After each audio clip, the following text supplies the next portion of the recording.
Fun fact, did you know the creator of Lethal Company used to make games on Roblox and just so happens to be a furry? Sounds pretty familiar, doesn't it? Man, I wish I was as good as him at making games. Well, what is Lethal Company, you might be asking? Let me introduce you to...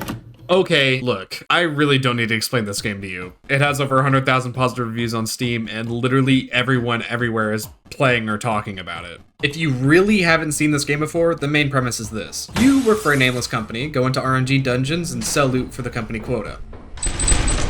If you meet the quota, you get to go on and buy funny items to keep looting. But if you don't meet the quota, you get fired and die.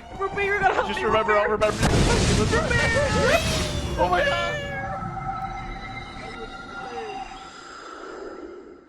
I'm pretty sure this game is the second coming of Among Us with how popular it is, but it's for good reason. And that reason is because it's fun. Like, F is for friends who do stuff together kind of fun. Because you kind of need friends to play this game. This game is barely shy of a masterclass on how to make a game hilarious. My dogs are barking. Hey y'all. While a lot of it comes down to the goofy items and interactions with you and your teammates, it's also because of how RNG based it is. Like, really RNG based. The game does give you some semblance of control when you first start to play it. You learn the locations and how to use your ship's terminal and console, but as soon as it's time to crawl into the randomly generated dungeons full of randomly generated paths and randomly generated enemy placements, you're either gonna have a really bad time. It's almost ready. Ready? Like 3, 2, 1, go! Run!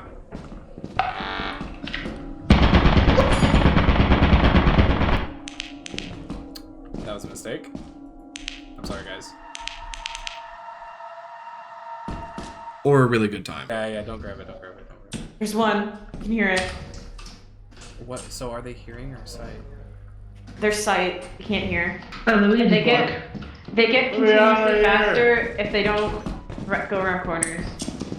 So they can get really fucking fast. This way, maybe? I hear him. I found it in the door! In the door! Door!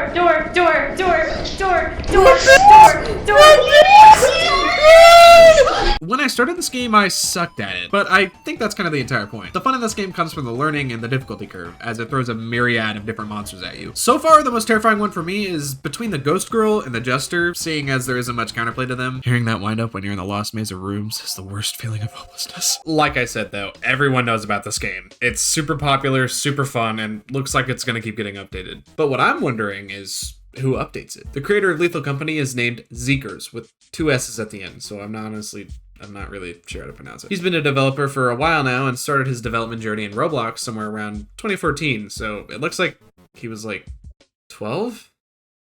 Wow. I'm pretty sure I did play one of his Roblox games back in the day, but it's been so long, and honestly, I was kind of a dumb kid, so I didn't really pay attention to who made games or what. But now he's on my radar, and so now I want to check out his other stuff. Between his itch and Steam, he's made or is making about 8 standalone games, all but one built on Unity. And so I decided to check them all out. First, we start with Many Asteroids, which is the one game made on the original Game Maker engine. Oh my god, okay. It's just infinite asteroids as long as you shoot them. Yeah, this game is just a fun little test, it looked like. It's honestly a pretty cool premise for a game like this, but it's not really treated as anything else but gameplay. You're placed in an enclosed repeating room and you just hit asteroids. Every time you hit an asteroid, your score goes up, but it duplicates the asteroid until you hit one and die. It's a game of pushing asteroids away and dodging them as they multiply and inevitably swallow your screen. Pretty fun, but the executable was kind of weird and didn't appear as an app until I alt-tabbed into it. On to the next. Welcome to the Dark Place. Huh?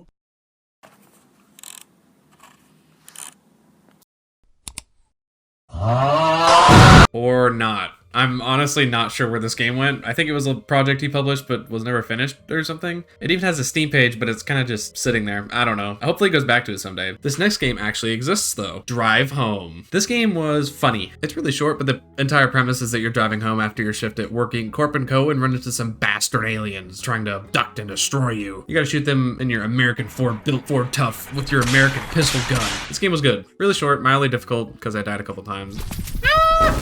And it has a really tragic ending. No! No! On to the next. It Steals. It Steals is our first paid game, sitting on Steam and itch at a very respectable $4.99. The game itself doesn't have any story as far as I'm aware, and is just a gauntlet of 5 mostly separate first-person horror games in one. It also has 3 bonus levels you can play through that slightly twist the premises of the first 3 base levels. The game starts out pretty easy actually. It gives you a flashlight, a radar, and tasks you with finding these floating blue orbs. If you find all of them, you win, but there is something in the dark with you. Listen, man. Legs. Legs is a cute little funny guy that I love and I just want to smooch him so much. Legs hides in the dark and occasionally comes out to say hi. If he says hi and you're not looking at him, he will trample over you until you die. But like all of us, Legs also has emotions and gets really pissed off when you either 1, shine your light at him too much, or 2, run around his nicely waxed and mopped checker floor. And when he gets mad, he gets mad. You bitch.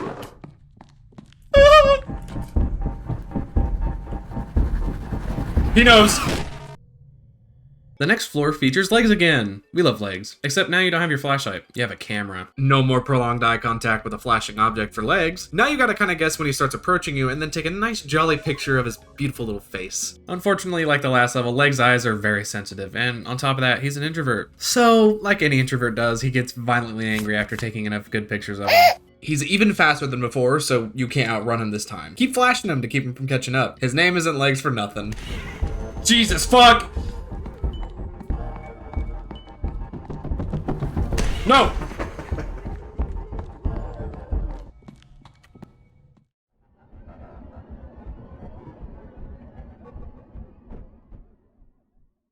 I hate this guy. I fucking hate this guy. So you know how Legs got mad at you for running on his wax checker floor? Well, the 3rd level introduces this new guy who abuses Legs' hard work and tries to camouflage himself with the floor. Mr. Hide and Seek, as I'm gonna call him, plays a game of, you guessed it, hide and seek. You're given a flashlight again, but this time you have 2 new mechanics up your sleeve. You can turn off the flashlight and bend your knees.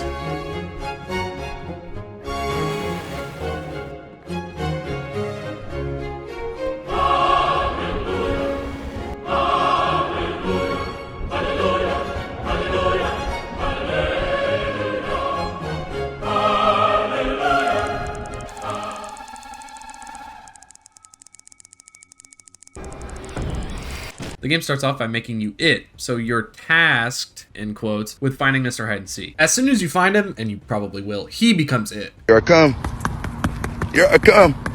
And now you have to use your newfound power of bending your knees and keeping your flashlight off to hide from him for as long as possible. You have to keep moving around, or else he'll close in on you and unalive you. Once he spots you though, he gives you a few seconds to start running, and running you have to do. If you somehow survive, you become it again. I thought the strat for this one was to just constantly look at the floor so you can't ever find him, but it turns out if you touch him by accident, you instantly die.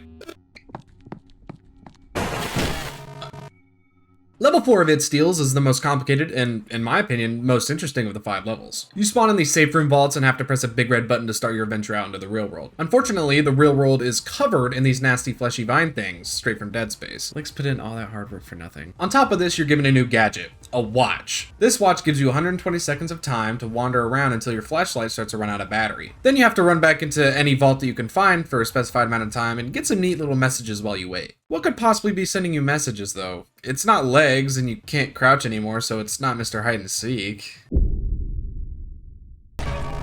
It's the walls, it's the walls, it's the walls, it's the walls, it's the walls, it's the walls, it's the walls. The walls are alive. It's not that there's creatures in the walls, it's that the creatures are the walls, and they're everywhere. All the time. If you have a sharp eye, you can notice the seams between the living walls and the real ones. A lot of them appear to be inactive at any given moment, but there's always at least 2 or 3 creeping around. Your watch not only keeps track of time, but also doubles as a secondary radar. If you aim this bad boy anywhere, it'll slowly start fading into green and beeping the closer you are to one of these walls. Looking at you. Like the other 3 levels, if you run enough, the walls get pissed off, but they are a little more lenient on how you decide to practice your cardio. Looking at these guys from moderate distance makes them scared of you, and they usually shut down and turn into an inanimate pillar or blend back into the walls and become idle. This level was honestly the most interesting to play, and I feel like this could have been its own standalone experience given enough elbow grease. Is this the map? Yo. Wait, what?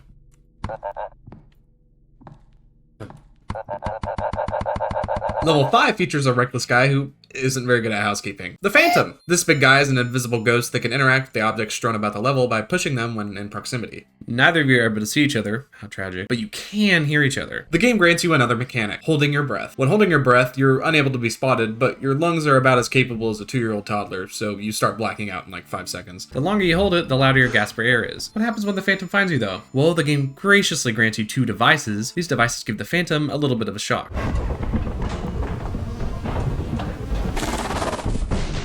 But take a bit to activate when placed. If you run out of these devices though, you're kind of boned unless you can finish the level quick enough. Nope, unlucky. And then there's the bonus levels. The first bonus level takes place during the daytime after all the living walls have so nicely left the area. And now Legs is brought back to clean up the nasty mess left behind. Oh, and you're there too. Ow! Like the first level, you gotta flash Legs, except in this level there are 40 orbs you have to collect, so it appropriately instructs you to just run. The second bonus level, like the second normal level, puts you against Legs with a camera. The floor is clean now though. Still, Legs doesn't like being photographed, especially in this level. It's daytime and slowly turns into night, and with every passing photograph, Legs gets more and more fast. Yeah. I get it, you're mad. You like being photographed. Sticking with the trend of the last 2 levels, the third level is also daytime, but now you're playing hide and seek. This level for me took the longest out of the 3, mostly because after you get caught twice, Mr. Hide and Seek will instantly unalive you. There's nothing you can do to outrun him this time, so you mostly just have to spend your time inching closer to each orb and looking at your peripherals for any oddly spherical shapes that might be out of place. And that's It Steals. A very, very good game for $5. It gave me a bunch of scares. Oh, my radar doesn't work. Fucking Jesus. Fuck! No! Nope. He's mad. No! Oh my god. What the? Why? Oh my god! No! Fuck! Shit! Fuck! Shit! Ooh, hello. No! Why? No! Shit. No! Shit! No! Hi! Die! Yup, leave me alone. Well, let's see if we can't get lucky, guys. Ah, damn it. Yup. Why is it tilting? Yup. Jesus, fuck. He's so mad. Yup. I'm sorry, original gangsta. No! Leave me alone! Dude. No. I'm the fastest shot in the West. Yeah, hi. Hi, it. Man, that was quick. Those things... He's right there. Oh, hello. Oh, it's a local company. He's right there. Yeah, he's so good at hiding. Let me out! Where I totally did not just see him. Let me out! Oh no! On to the next game, Dead Cedar. Dead Cedar is free on itch and Steam, and it is amazing. There's going to be a running theme with Zeekerss games, and it's that they're all mostly horror games. Dead Cedar is a game where you control Jesse, a guy who's preparing his house for his dad to visit. The game controls like the older Resident Evil games, opting for more restrictive tank controls as you traverse areas with fixed camera angles. Unlike the older Resident Evil games though, you can play this on a mouse and keyboard, which makes turning a lot more tight. This can be good or bad depending on your sense of direction, but I didn't really find myself getting stuck very often. This game is much more story focused than It Steals, which has made me consider even talking about it fully. My name is Jesse. I've decided to do it though, but I will warn you, there are spoilers. This game is, like I said, free, and I highly recommend checking it out. If you want to avoid spoilers, go here. Everyone still here? Alright, cool. So, Jesse is arriving back at his home, and he needs to spiffy it up for his dad to visit. The premise is made somewhat clear in the beginning. Jesse misses his parents and can't wait to meet them again. As you leave the car and start heading over to Jesse's home, you start to notice something a little odd. The home is barricaded? Why? Totally normal behavior though. I mean, how else do you keep intruders out? After passing through the shadowy side of your home, you find a crowbar to rip open the front door barricades and head on inside. As you continue exploring the home, you continue finding keys to open up more areas of the house. You find a singular save point that acts as an anchor and get to save whenever you enter it. You're gonna want to get used to coming back here every time you pass by it because there is a lot of backtracking. Okay, the only bad thing I can say about this game is that there's a little bit too much backtracking toward the middle. Near the beginning, you get access to the basement, which is this really long set of stairs that go into into this pitch black room you have to always navigate through completely blind. This game is formatted so that it makes you go up and down the basement multiple different times just to grab a key and then run back and use that key on a room that grants you some other object or key that opens up another thing that gives you another key, and so on. This game does give you more story bits as you do this, but it can be a little annoying when you get lost or don't remember exactly what the key is for, so you walk all the way somewhere you didn't need to go. On top of that, there's also no map for anything outside of the house, so if you go into the basement and get lost, it's, I mean, like, you know, good luck. Jesse's calves must be ready to rip out of his pants if he has to do this many step-ups just to leave and enter his house. This isn't too much of a problem though, simply because of the length of the game. As you move up and down, you start to run into this messed up mannequin-looking thing that chases after you. The game refers to it as the DSP. This is one of the two monsters in the game, and is the most direct of the two. All you have to do to get rid of it is just live long enough though. It moves in segments, jumping after Jesse, and if it gets close enough, I'm upstairs. Hi! What the fuck? Oh, snaps his neck. The game sprinkles the DSP throughout, but introduces a second enemy toward the end once Jesse mentions being scared of computers. I mean, I'm scared of the AI uprising too, but that old Windows XP computer ain't gonna hurt you, bro. What the fuck?!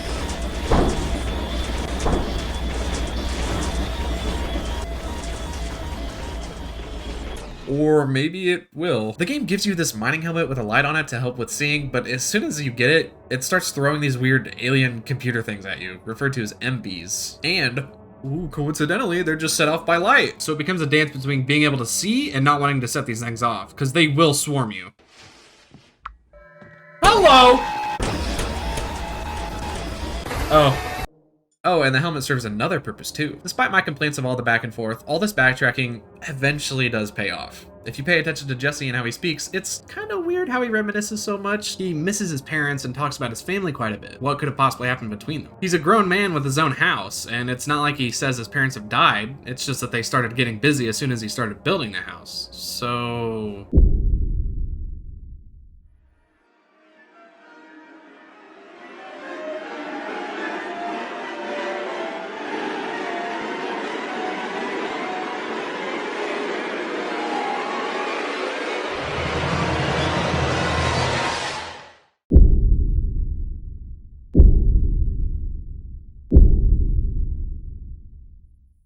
what the fuck? Those dark areas that the game has been making you walk past this whole time, those are the remnants of Jesse's actions, the remains of his friends and family. A lot of the story is broken down into two aspects, internal monologue and environment. It uses Jesse's mind to ease you into how he thinks about things. When I first played this game, the way Jesse spoke honestly made me think that this, wasn't his house, or maybe it was an abandoned family member's hand-me-down house. But once you get that mining helmet, and on top of the fact that he says he builds it all the time, it's painfully clear that this house is Jesse's house. Or it was his house. Nearing the end of the game, Jesse's monologue begins to change. It starts to refer to himself in the third person as soon as the dead bodies are revealed in the basement.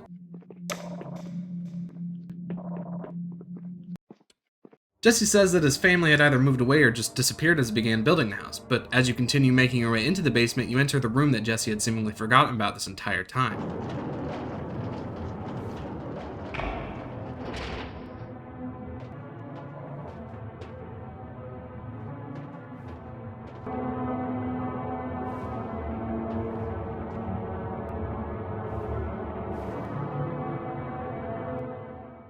The stage room. In this twisted inverse requiem lies the remains of his friends and family, lifelessly cast onto these chairs. There sit two empty chairs, the chairs left for the ones he's been missing so much, his parents. The DSP stands for dead seated person, and once he walks up to his mother's seat, he says, "You can't stop me," now implying that the DSP from earlier is his mom. What motherly love. Then he goes back to the truck, and it's shown that he wasn't waiting for his father to show up. He had already kidnapped him and left him sitting in the back of the truck from the beginning of the game. You now have to watch and control Jesse as he carries his dad, trapped and rapping, back to the stage room. During this moment, Jesse starts to talk to himself again, saying how lonely he was after he had built the house, unknowing of his actions of taking everyone into the basement.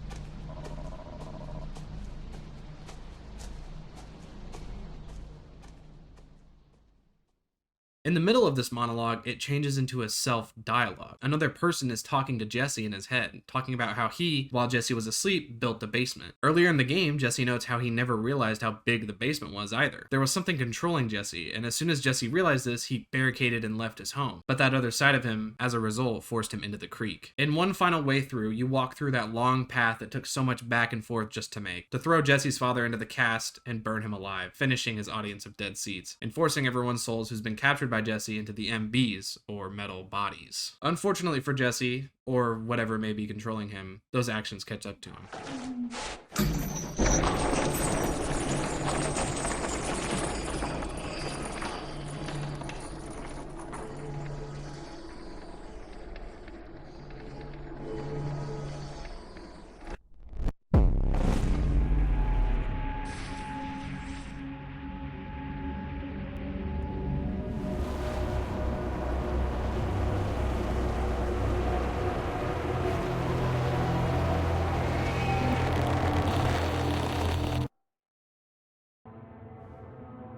My jaw was on the floor by the end of this. There were some details I missed on my first playthrough, and seeing them after going back was the icing on the cake for this game. This game was killer. Ha! I seriously recommend it. I'd love for Zeekerss to make another one of these kinds of games.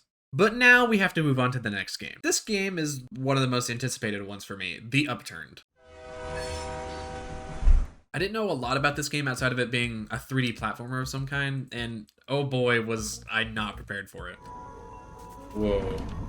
For another modest $10, The Upturned is a game about the afterlife, and you decide to check out this hotel called the Upturned Hotel. The main mechanic in this game is that you grab and chuck stuff at other stuff, which leads itself to a lot of avenues to traverse each story that you find yourself in. You can chuck stuff at levers to open up paths, you can chuck stuff at enemies to knock them out, you can chuck enemies at enemies to knock them out, you can chuck barrels at cracked walls to open them up, chuck pins at walls to make more traversable terrain, grab and aim guns to shoot stuff, and so on. The Upturned is a really, really fun game, and has a much more lighthearted tone than the last games. It has its moments of horror, but is primarily focused on the goofy storytelling aspects surrounding the hotel's owner, Ick, as well as a weird shadowy figure that gets a hold of you the further in you go. The comedic timing on a lot of the phone calls that you get, which happen to freeze you in any given moment, never failed to either make me want to scream or silently giggle knowing that the game was just trolling me.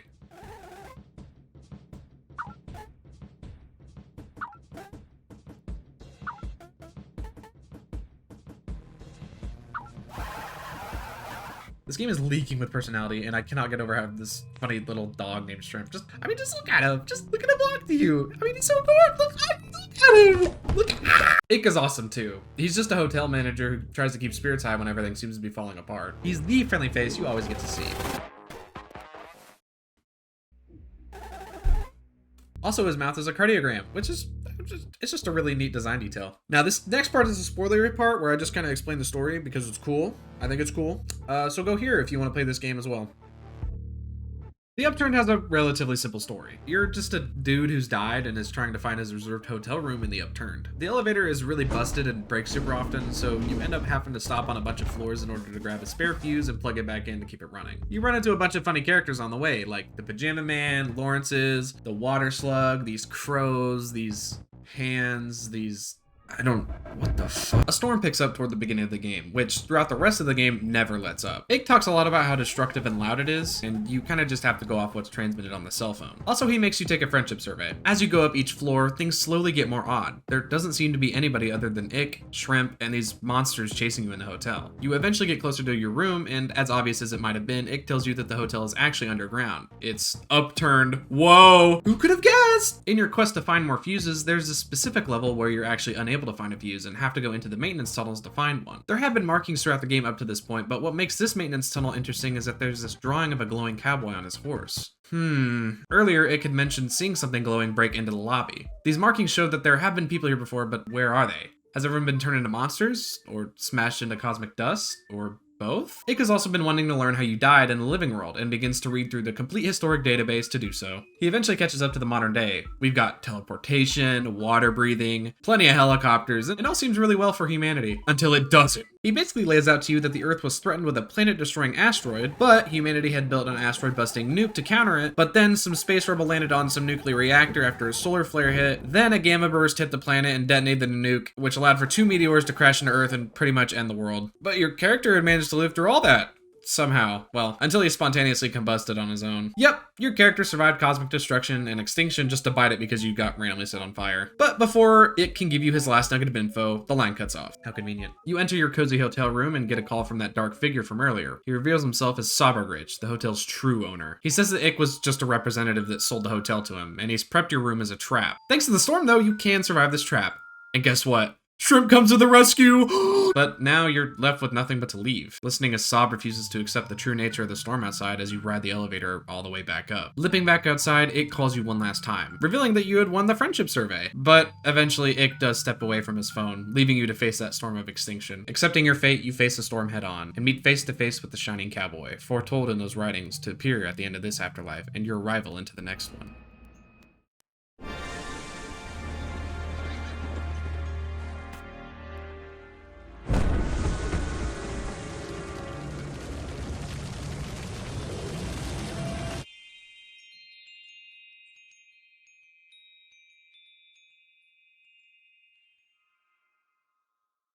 This is the game that I really would love more of. Although, I'm not entirely sure how he'd do it outside of turning it into some kind of anthology with other characters. The premise, the setting, everything is just, I just think it's perfect for more stories to be told. And I loved how much was left to symbolism instead of just being explained. Even Ick's dialogue with you toward the end starts to get a little rambly and vague and unlike how he normally speaks. But given the end is pretty much at both of your doorsteps, it's fitting for such an enthusiastic personality. The little lore parts of the afterlife would have been lovely to see dug into more. I loved Ick, I loved the protagonist, Pajama Man was terrifying, and I really love Shrimp. I love Shrimp so much. Now, the last game, aside from Lethal Company, that Zeekerss made was this really short point and click called Take Your Wish. He developed it, in his words, as his own personal game jam during development of Lethal Company. It's a really short, free experience from Itch, and honestly, despite how little there is to go off of it, hits the dreadful meeting expectations part of my brain pretty hard. And then there's Lethal Company, Zeekerss' first multiplayer game and the first game to go completely nuclear. It sits at the same price as Upturned and, in my opinion, is just as fun. There's also a growing list of modding support as well, which, if you've ever played any games that utilize mods really heavily, has the potential to keep this game alive indefinitely. Having workshop support would be kind of awesome, but for now using Thunder mods is fine. I decided to try and dig my fangs into the development process that Zeekerss himself talked about over on his Patreon. He detailed a lot of work that went behind making Lethal Company. For example, did you know that the ship in the release game was initially an elevator? He shows it in his reveal announcement. There's a lot of small things he incrementally adds with each post, and it eventually just leads to the game everyone knows right now. It looks like his Patreon was mostly meant to talk about Lethal Company itself and the development, all the way from pre-dev stuff to the upcoming update that literally just came out as I'm recording this. So unfortunately there's not any Dead Cedar or very much Upturned content. He does show some like concept art from Upturned, but that's about it. He also recently answered the question that I had about Welcome to the Dark Place. Apparently he just